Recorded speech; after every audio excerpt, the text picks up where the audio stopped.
오늘 본문에서 예수님은 제자들에게 비유로 말씀하십니다. 어떤 부자에게 그 재산 관리 역할을 맡은 청지기가 있었습니다.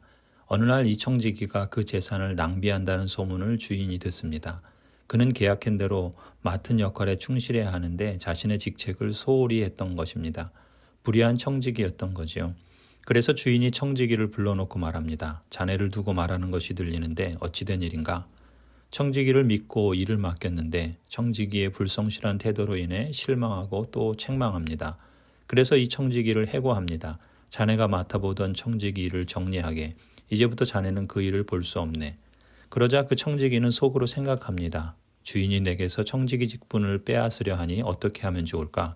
땅을 파자니 힘이 없고 빌어먹자니 낯이 부끄럽구나. 청지기의 반응이 가부간 변명하지 않는 것으로 보아 주인이 들은 소문은 상당한 근거가 있었던 것으로 보입니다. 게다가 주인이 해고 명령을 하기가 무섭게 청지기는 지체 없이 바로 자신의 앞날을 궁리합니다. 옳지, 내가 무엇을 해야 할지 알겠다. 내가 청지기의 자리에서 떨려날 때 사람들이 나를 자기네 집으로 맞이하도록 조치해 놓아야지. 그래서 불의한 청지기는 자기 주인에게 빚진 사람들을 하나씩 불러다가 만납니다. 그 사람들에게 당신이 내 주인에게 진 빚이 얼마요? 묻고는 기름 100마를 빚진 사람에겐 빚문서에 50마리라 적게 하고 밀 100섬을 빚진 사람에겐 80섬이라 적게 해줍니다. 이처럼 불의한 청지기는 해고되는 순간까지 불의한 일을 자행하면서 채무자들의 선심을 사려고 합니다. 불의한 청지기는 자기 맡은 역할에 대해서는 불성실했지만 자기 유익을 위해서만큼은 성실했던 겁니다. 그런데 이 대목에서 우리는 상당히 당황스러운 구절을 읽습니다. 8절, 주인은 그 불의한 청지기를 칭찬하였다. 그가 슬기롭게 대처하였기 때문이다. 이 세상의 자녀들이 자기네끼리 거래하는 데는 빛의 자녀들보다 더 슬기롭다.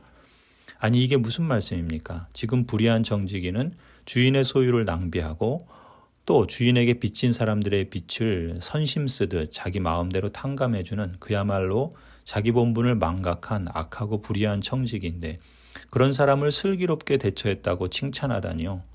본문이 이해하기 어려운 문제가 바로 여기서 시작됩니다.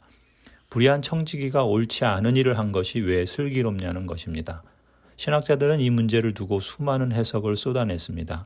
그 가운데서 가장 본문에 충실한 해석을 여러분에게 소개하려 합니다. 이 비유를 잘 이해할 수 있는 열쇠는 사실 예수님이 하신 말씀에 있습니다. 8절에 주인이 그 불의한 청지기를 칭찬한 이유를 그가 슬기롭게 대처하였기 때문이다 라고 말씀하셨죠. 그 후에 이 세상의 자녀들이 자기네끼리 거래하는 데는 빛의 자녀들보다 더 슬기롭다 첨언하신 부분을 주목하십시오. 이 말씀은 청지기의 행동이 선한가 악한가 그것이 비유의 핵심이 아님을 보여줍니다. 이 불의한 청지기는 사실 이 세상의 자녀들을 대표합니다. 이 세상의 자녀들은 악한 자들을 가리키며 당연히 하나님의 자녀인 빛의 자녀들과 반대되는 표현입니다. 따라서 이 비유 속의 불의한 청지기는 세상에 속한 사람이고 그 행동 자체가 하늘의 기준으로 볼 때 의로운 것은 전혀 없고 악할 뿐입니다.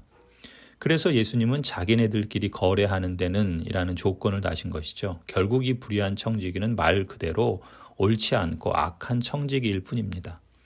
따라서 비유에 나온 청지기의 행동을 모두 긍정적으로 받아들일 필요는 없습니다. 예수님은 다만 이 악한 청지기의 행동 중 어떤 특징만큼은 예수님의 제자들도 배워야 한다는 뜻에서 말씀하신 것입니다. 그렇다면 그 특징이 무엇일까요? 예수님은 불의한 청지기가 빛의 자녀들보다 더 슬기롭다 말씀하시죠. 그럼 대체 어떤 부분이 그런 걸까요? 먼저 미래를 대비하려는 자세입니다. 불의한 청지기는 주인의 최후 통첩을 받고 모든 것을 잃을 위기에 처했습니다. 쫓겨나면 들어갈 집도 없습니다. 이런 상황에서 아무것도 하지 않고 가만히 있는 것은 어리석은 것이죠. 참담한 미래가 불보듯 뻔하기 때문입니다. 사실 이 청지기의 미래는 모든 인간의 운명을 상징합니다. 인생은 짧고 허무하지요. 누가복음 12장에서 어리석은 부자의 비유에서 이미 본 것처럼 이 땅에서의 목숨과 시간은 실상 나의 것이 아닙니다. 진짜 주인이신 하나님이 언제 거두실지 모릅니다. 그런데도 현실에만 집착하는 것은 어리석은 것이죠. 현재의 삶은 미래의 심판을 대비하기 위해 사용해야 하는 것입니다.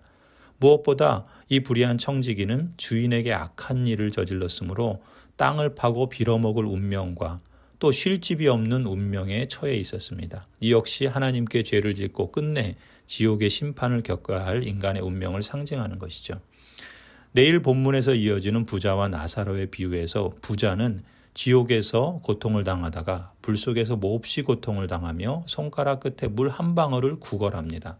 곧 닥칠 가련한 운명의 심각성을 깨닫고 이를 피하기 위해 계획을 세우는 사람이야말로 슬기로운 것이죠. 이런 맥락에서 불의한 청지기에서 배울 특징은 바로 미래를 염려하고 대비하는 자세인 겁니다. 또 하나 불의한 청지기는 비참한 미래를 극복하려고 아직 자신에게 남아있는 재물의 권한을 빚진 자들을 위해 사용했습니다. 여기서 핵심은 그가 아직 가지고 있는 재물의 권한을 주변 빚진 자들을 돕는 데 사용했다는 점입니다. 앞서 누가복음 10장의 선한 사마리아인의 비유나 또 누가복음 여러 본문에서 예수님은 재물을 가지고 이웃을 돕고 구제하는 일에 사용해야 한다고 가르치셨습니다.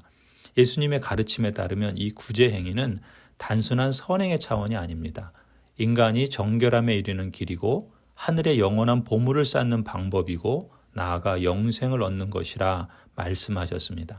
이런 맥락에서 불의한 청지기에서 배울 특징은 재물을 관리하는 마지막 권한을 이용하여 주위에 빚진 사람들을 도왔다는 점에서 슬기로웠던 겁니다. 결국 예수님은 불의한 청지기 비유를 통해서 미래의 심판을 대비하고 이를 위해 자기 재물을 주변의 이웃을 위해 써야 한다고 가르치신 것입니다. 그래서 예수님은 이 비유의 결론을 이렇게 내리시죠. 9절에 그러므로 내가 너희에게 말한다. 불의한 재물로 친구를 사귀어라. 그래서 그 재물이 없어질 때 그들이 너희를 영원한 처소로 맞아들이게 하여라. 성도 여러분, 재물에는 두 가지 속성이 있습니다. 악하고 더러운 일에 사용될 가능성이 있으므로 불의한 재물이라 부릅니다. 동시에 끝내 나의 소유가 되지 못할 것이기 때문에 없어질 재물이라 부릅니다. 예수님은 이러한 재물이 있을 때 친구를 사귀는 일에 쓰라 가르치십니다. 친구를 사귀는 것은 곧 주변의 이웃을 돕는 것을 의미하겠죠. 따라서 영생 얻을 성도는 자신에게 맡겨진 재물로 우리 마을의 이웃을 돕는 일에 힘써야 하는 것입니다. 10절에 지극히 작은 일에 충실한 사람은 큰 일에도 충실하고 지극히 작은 일에 불의한 사람은 큰 일에도 불의하다. 너희가 불의한 재물에 충실하지 못하였다면 누가 너희에게 참된 것을 맡기겠느냐. 또 너희가 남의 것에 충실하지 못하였다면 누가 너희에게 너희의 몫인들 내주겠느냐. 이 땅에서 우리 각자에게 맡겨진 직분과 역할에 충실한 사람은 천국에서도 참된 것을 맡는 복을 얻게 될 것입니다. 또 불의한 재물, 없어질 재물이지만 그것을 슬기롭게 사용하는 사람은 천국에서도 너희의 몫을 하나님께서 내주시는 축복을 얻게 될 줄로 믿습니다. 아멘. 생명의 주님, 제가 주님의 법을 지키기를 원합니다. 주님과의 교제를 누리기를 원합니다. 충성을 다하여 오직 주님만 섬기기를 원합니다. 주께서 새로운 한 날 감당할 사명을 주셔서 저를 보내셨으니 먼저 주님 앞에 무릎을 꿇습니다.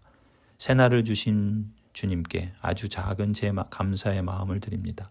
오늘도 기쁨과 환희를 주셔서 감사합니다.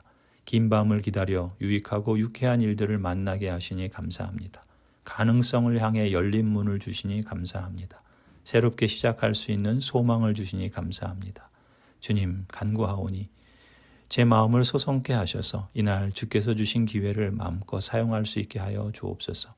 제가 어제 약속한 것들을 하나도 어기지 않게 하시고 어제 한 잘못들을 오늘 고치지 않은 채 내버려 두지 않게 하옵소서.